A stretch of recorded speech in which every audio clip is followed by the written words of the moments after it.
Hey there, welcome to Minute Earth. When we think about all the planets out there in the Milky Way, it's hard not to wonder whether we're alone. In 2022, astronomers estimate that there could be as many as 100 billion Earth-like planets within our galaxy, each potentially hosting life as we know it, or something we can't even imagine. And given the sheer size of the universe, it seems likely that we are not alone. But where are they? And how do we find them? That is what the search for extraterrestrial intelligence, or SETI, is all about. As far back as 5,000 years ago, humans have looked up at the stars and tried to make sense of our place in the cosmos. Ancient cultures like the Babylonians, Egyptians, and Chinese kept careful records of the positions of the stars and planets, laying the foundation for modern astronomy. They didn't necessarily believe that there was life elsewhere in the universe, but they were curious about the nature of the cosmos.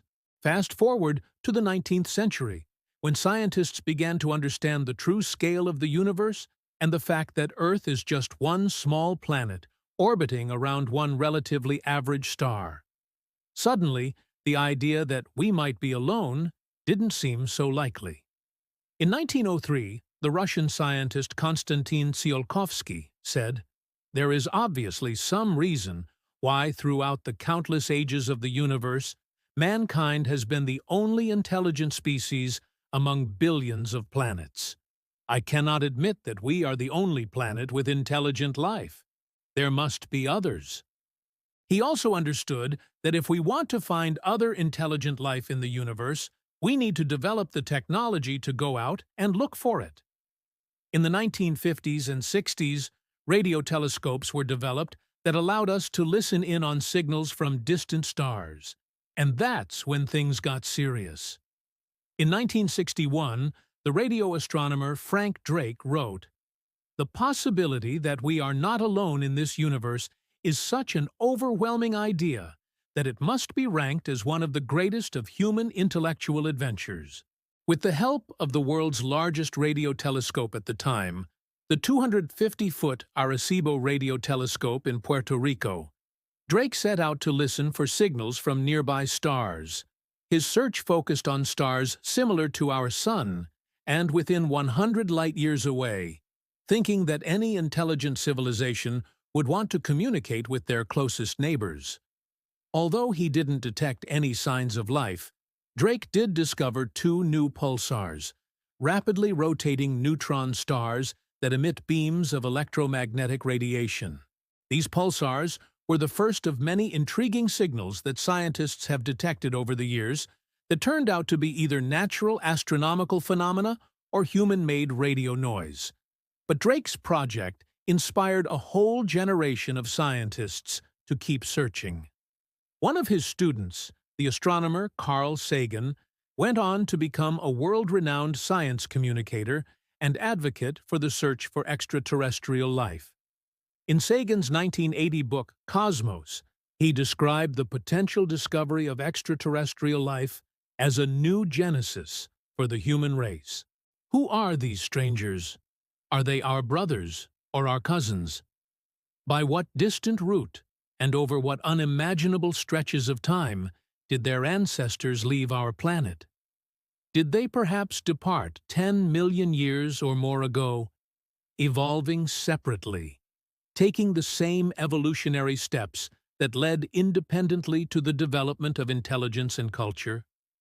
Or did they leave only a few centuries ago, their technology vastly more advanced than our own?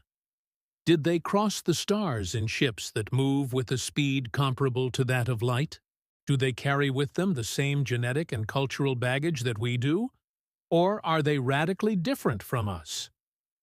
Sagan believed that finding extraterrestrial life would profoundly change our understanding of the universe and our place in it. But even if we don't find life, the search itself can teach us a lot. As Sagan said, "The not yet discovered, perhaps undiscoverable nature of life elsewhere in the universe is, I believe, the most important unknown in science. The absence of evidence is not evidence of absence. Just because we have not yet discovered evidence of extraterrestrial life does not mean that it does not exist.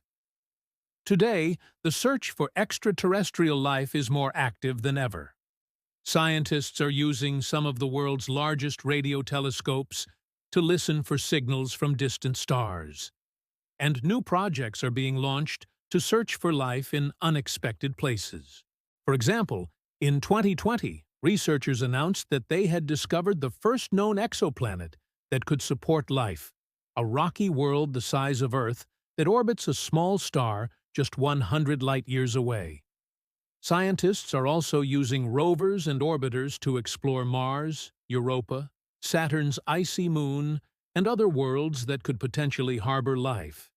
And they're even searching for signs of life on Earth-like planets orbiting stars other than our Sun.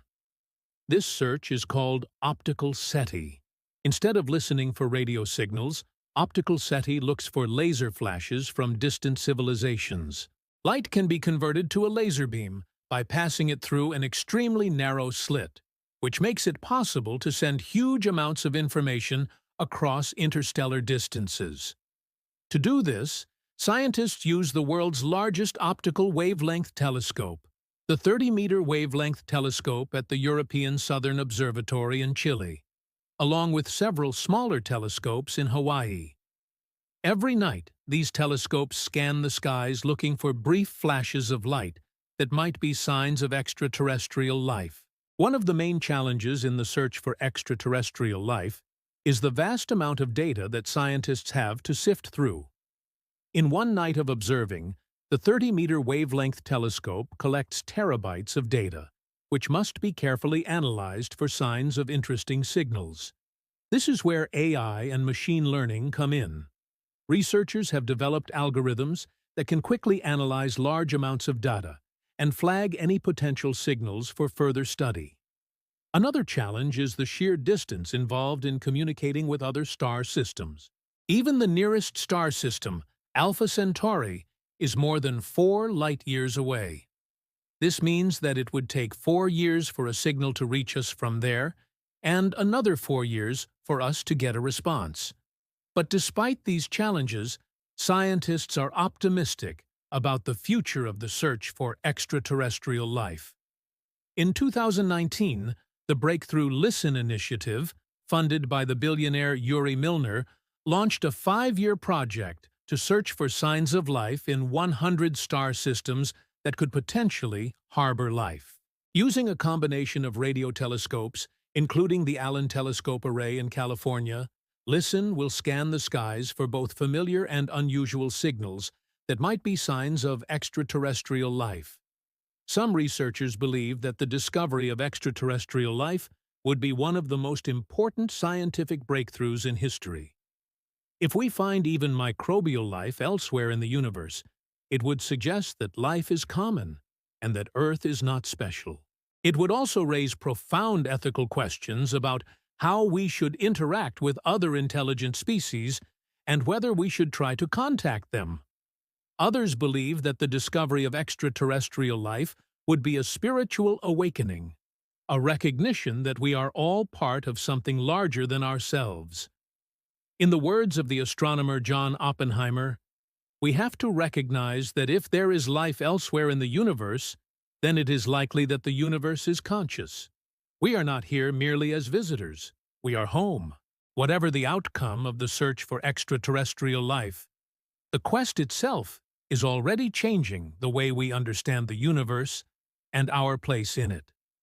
As Carl Sagan said, the search for extraterrestrial intelligence is the ultimate example of a universal human endeavor. All humanity is involved in it, or at least all of it should be, whether they know it or not.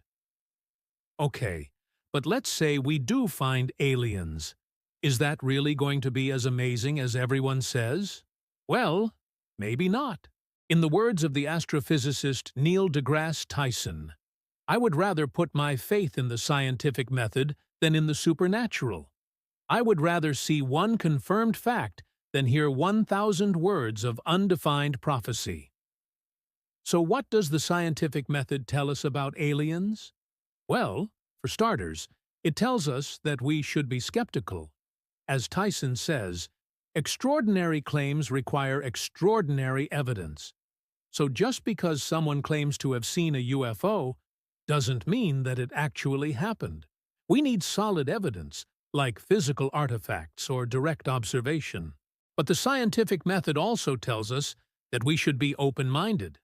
As Tyson says, absence of evidence is not evidence of absence. Just because we haven't found aliens yet doesn't mean that they don't exist. We simply haven't explored enough of the universe to say for sure. So what should we do? According to Tyson, we should continue to explore. We should keep looking for signs of life on other planets and keep searching the skies for signals from distant civilizations. As he says, the universe is vast and full of surprises. Who knows what wonders we might find if we only dare to look? If you enjoyed this episode and want to help us make even more amazing videos, you can join our community on a crowdfunding platform. When you join, you'll be able to see our videos ad-free and get exclusive behind-the-scenes content and early access to new episodes. So click the link in the description below to join our community today.